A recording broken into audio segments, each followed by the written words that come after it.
Hey all, this is Eucep again, and today I'm going to review my Extreme Gundam.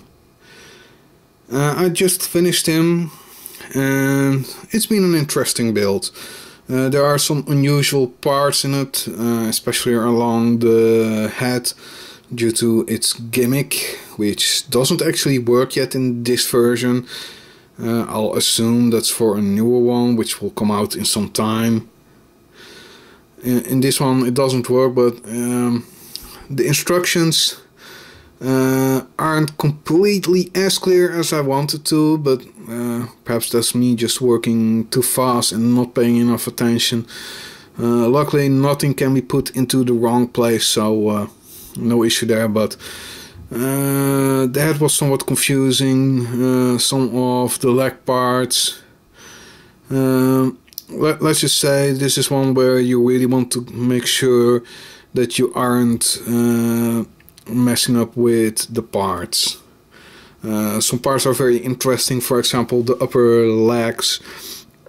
They are in fact identical, but the direction you put in the polycap depends on which leg you are working on. Otherwise, there's only a little piece of plastic which you can put on either side of the inside of the tie to cover up the hole on that side, which makes for an interesting build.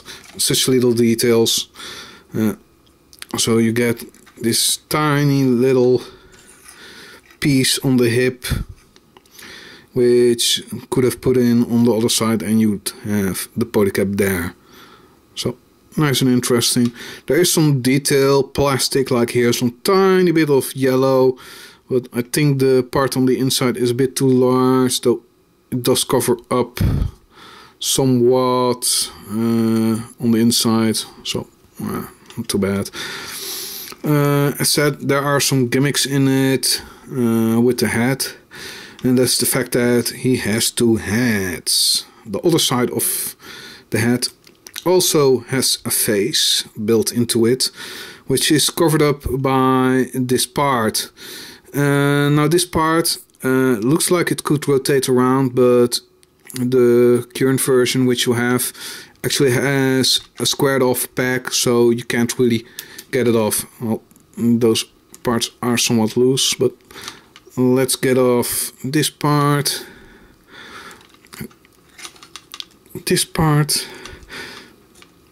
which is sticking in quite well. So once that is off, you actually have a second head here, and as you perhaps can see, it's squared off here, so you can't actually turn around this special V-fin, but nonetheless you get a second face in here. I decided to actually paint the entire eye section completely black to hide it more in the shadows, just for added effect, even if though you probably would never ever see it. You put over, those parts are very loose, and actually the entire head is loose, but that's for the articulation. You put over this, and yeah, the head is pretty well covered up. You can just barely make out something from the side, and even that is covered up by these side flaps, which the blue part you should normally there's actually a sticker for it, but I decided to try and paint it. I found the paint quite close to it, so yeah. This looks, in the end, somewhat better. Now, among the issues which I have with this model is, especially with the blue parts, they're pretty much all on with friction joints and friction connections, which makes them pretty much all fairly loose, which is somewhat disturbing. And if you intend on finishing this kit, pretty much glue those blue parts into place, except for these parts on the arms, which is for its gimmick for the shield. These parts on the shoulders, those I glued into place because I saw in Prime 92's review that these constantly popped off. I did some panel lining, just added some black lining here and there where it was needed. There isn't too much on him which really requires panel lining. Might have missed some spots like on the side parts, but in general there aren't too many. Pretty much the only ones which you really don't want to miss is like these lines on the chest and on the upper chest. And that's about it. Yeah, and on the legs there are some noticeable ones. I put his shield into its container mode. You can actually let him hold his weapon and shield into one, which is quite nice. He holds it firmly and securely. You can pretty much move it up, but as you can see, he can't hold up the weight that well. But that's not so strange. Likely if I removed the gun, he'd probably hold it up quite nicely. The handle sticks out a bit much when you have it like this, but nothing that can be overlooked. And just to show, you just rotate this away and you can try to remove the gun. There isn't really any good place where you really can reach it. Perhaps, yeah, just here. Otherwise it'll be somewhat fishing to try and get it out. Leaves a perfect hollow for the gun. And the gun itself, well, it's very bland. At least in colors and everything. I should have panel lined it. I'm probably going to do that afterwards. But without anything done to it, well, it looks very bland. C'est la vie.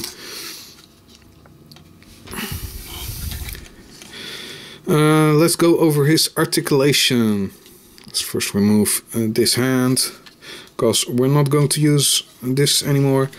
These are all the standard 3-part hands, so you have to remove the fingers in order for him to hold on to something else.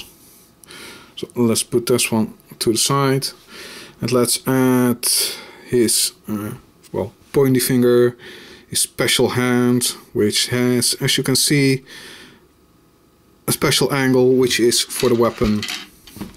But let's go over the articulation itself first, before I go into the weapons. The head is on a double ball joint, but the lower ball joint is limited, so he can only do the chicken head.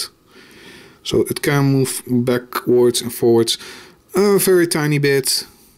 The head can move all the way around, so you have some collisions you have to keep your eye on, but not too much. All in all, the head itself is on the upper ball joint somewhat loose. Perhaps I didn't fully press everything together as it should be, but it's not too bad. He can hold his pose, so no real biggie there. Both of the beam saber handles are removable, but they're the type where you can't actually put in an actual beam. Instead of getting a fake, or at least a decent beam, you get this, a blue toothpick. And now, while I'm okay with a blue beam saber, having to paint the actual handle white usually, well, that usually ends up getting scraped off if you want to use that, so not the greatest thing there is. Stick it back into the backpack.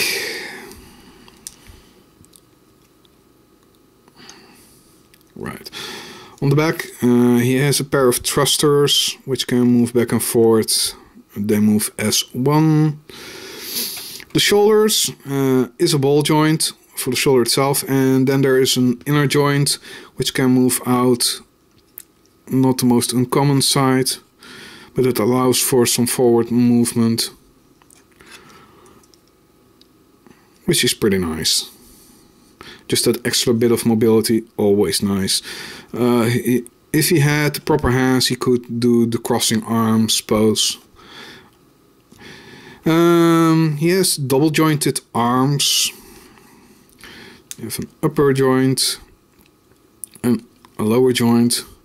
So he can do a pretty good bend, especially for such a little figure. At the shoulder it moves up and down like this and rotates. At the bicep, all nice and well.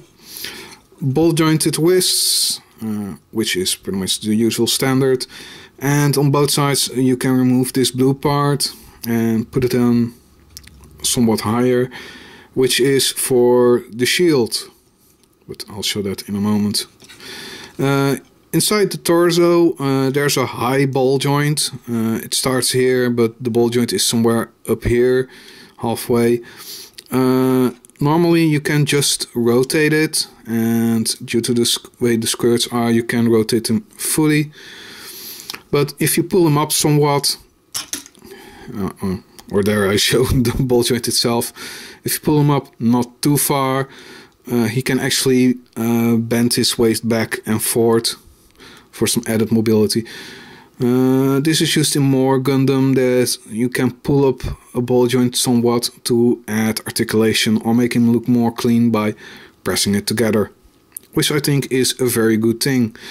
For the lower part, he has a swivel between the legs, so his legs can actually swivel independently of the waist itself. There is a strange issue actually with the legs.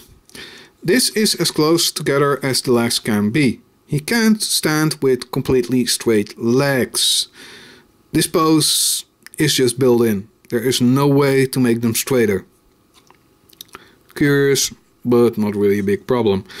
The skirt is one piece and actually cannot move. But that's not really an issue, considering, well, it doesn't actually hamper. Only the side skirts hamper somewhat, and he's actually stopped earlier by the ball joints than by the side skirts, so no issue there. Forward, well enough, and backwards is completely free up till that he hits his own thigh.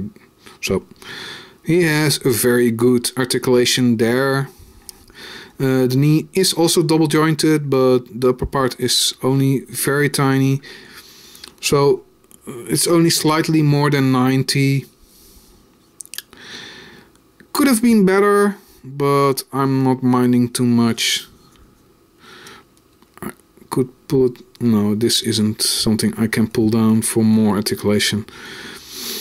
The ankles, it's on a double ball joint. Or double ball joint, there's a swivel up deeper in the foot and a ball joint lower at the foot itself. And then there's a ball joint in the side for the foot armor. On this side it's somewhat sturdy and in place, but on this side it's very loose and floppy. And I didn't really see any differences or how I put it in, so perhaps a design flaw, I don't know. But yeah, anyway, he always stands with legs spread. It's a design choice, not one I'm completely happy with, but then again, this is the Extreme Gundam and a lot more dynamic than most. He has several hands, the open hand and the trigger finger hand I've put in, but for the shield, let's remove this one and add in the normal grippy hand. Then take this blue part, remove it, move it up, and once it's in place, move the handle into the hand and peg it into the side of the arm, and it has a very secure fit. and looks quite spiffy. It's actually a very large shield for a Gundam, so quite nice. The gun goes into this special hand. You pretty much have to remove this part. There's a peg in the hand, and you can put it in there and then close up the hand, which can be somewhat fiddly. Come on. In you go. And there you have it. Now this has two movable handles. This one can actually go this way. Some actually prefer to let him blast this way. That it looks better, but I don't think so. I think I like it more this way. This other handle can also move for double-handed action. And the scope itself can also swivel. So, some movement in it in an otherwise boring looking gun. Well, it's still a rocking gun. Because part of the articulation is actually that he can actually hold up his gun like this. And if you put in the other hand, you can actually make him hold this gun as if it's an actual rock guitar, which is in itself just awesome. Very, very awesome that they actually put that in. Altogether, this leaves me with a very curious looking Gundam, very fun to build, very unusual, and well, I will say it honestly, I'm just a sucker for all these clear parts. If they'd put it out a version where everything which is now blue would be red, I'd get it as well, because I think this one looks awesome. So I'm looking forward to what this Extreme Gundam is turning out into, because, well, as I said, there's the double head gimmick, and quite without a doubt there is something extra coming out, a newer version, I don't know what, but we'll see in time how that one will look. Let's do a final comparison and then...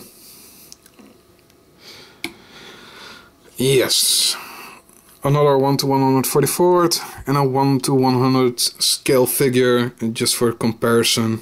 And with that, I want to thank you all for watching. See you next time.